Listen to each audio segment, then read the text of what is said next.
तैयार की, यानी द्वैध शासन। क्या होता है ये द्वैध शासन? चलिए आज के इस वीडियो में हम बात करते हैं, समझते हैं कि क्या होता है ये द्वैध शासन।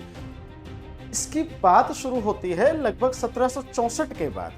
1764 में भारत का एक निर्णायक युद्ध होता है अंग्रेजों के साथ, यानी ईस्ट इंडिया कंपनी के साथ, बक्सर का युद्ध। और बक्सर के युद्ध पर मिली निर्णायक जीत के बाद में ईस्ट इंडिया कंपनी और मुगल बादशाह शाह आलम द्वितीय के बीच में 12 अगस्त 1765 को इलाहाबाद की संधि होती है। और इस इलाहाबाद की संधि में ईस्ट इंडिया कंपनी को बंगाल, बिहार और उड़ीसा की दीवानी अधिकार मिल जाता है। सर दीवानी अधिकार क्या होता है? दीवानी का मतलब यहां पर है भूमि से संबंधित, लैंड रेवेन्यूज, भू राजस्व प्राप्त करने का या वसूल करने का, टैक्स वसूल करने का, भूमि वाले जो टैक्स हैं, भू राजस्व कलेक्ट करने का अधिकार ईस्ट इंडिया कंपनी को प्राप्त हो गया। बंगाल के नवाब के पास में क्या अधिकार है?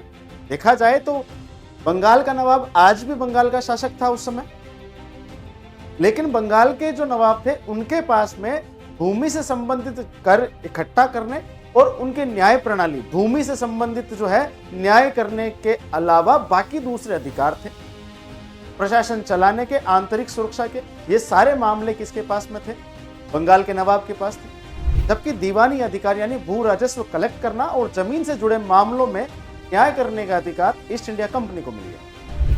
ये संधि जो है शाह आलम द्वितीय और ईस्ट इंडिया कंपनी के रॉबर्ट क्लाइव के बीच में होती है। इससे देखा जाए तो बंगाल की जो जनता है वो बड़ी त्रस्त हुई। उसके पीछे कारण क्या? इसको इस प्रकार से समझिए कि किसी एक राज्य में 2 मुख्यमंत्री बना दिए जाएं और दोनों अलग अलग खींचतान करें, जनता को 2 अलग अलग तरीके से परेशान करे।